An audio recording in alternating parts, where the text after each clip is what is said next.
Bon, cette maison-ci date de 1805. Elle a été construite au milieu d'un village. Voici la plantation Laura, dans la région de la Nouvelle-Orléans, la seule en Louisiane à offrir quotidiennement des visites en français.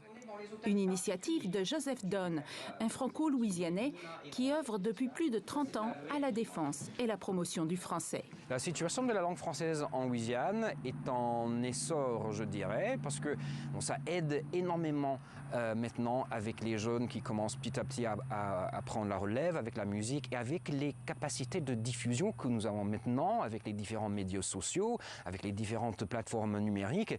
Joseph Donne a notamment été directeur du Codophile pendant 3 ans.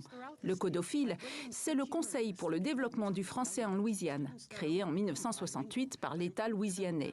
C'est cet organisme qui gère notamment les programmes d'immersion française dans les écoles louisianaises, mis en place au début des années 80. Et des programmes qui gagnent en popularité d'année en année.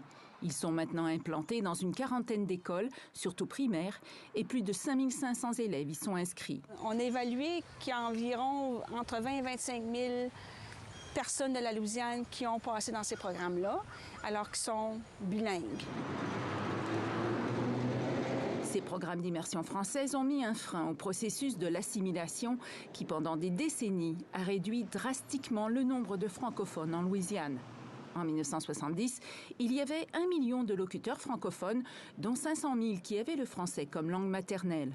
Aujourd'hui, on évalue qu'ils sont entre 100 et 200 000. Le Codophile, de par son mandat en éducation, a arrêté la décroissance de francophones et qui leur a sauvé la francophonie. Je ne pense pas qu'on vienne à 1 million, 2 millions de personnes qui parlent français, mais on est en train de créer des nouveaux francophones. Alors ça me donne beaucoup espoir pour la langue.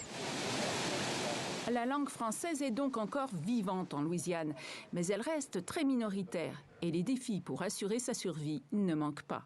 L'un des défis que nous avons, c'est de trouver une raison d'être pour le français en Louisiane et de créer des emplois. Et il y a beaucoup de gens, je dirais, qui n'ont pas encore compris cet enjeu social, cet enjeu économique et cet enjeu professionnel. Un avis partagé par Randa Broussard, une ex-enseignante qui a implanté plusieurs de ces programmes d'immersion française. Pour nous, c'est aussi de faire convaincre les businessmen de venir s'installer en Louisiane, d'avoir des bureaux ici, d'embaucher nos enfants qui ont fait les écoles d'immersion dans leur boîte.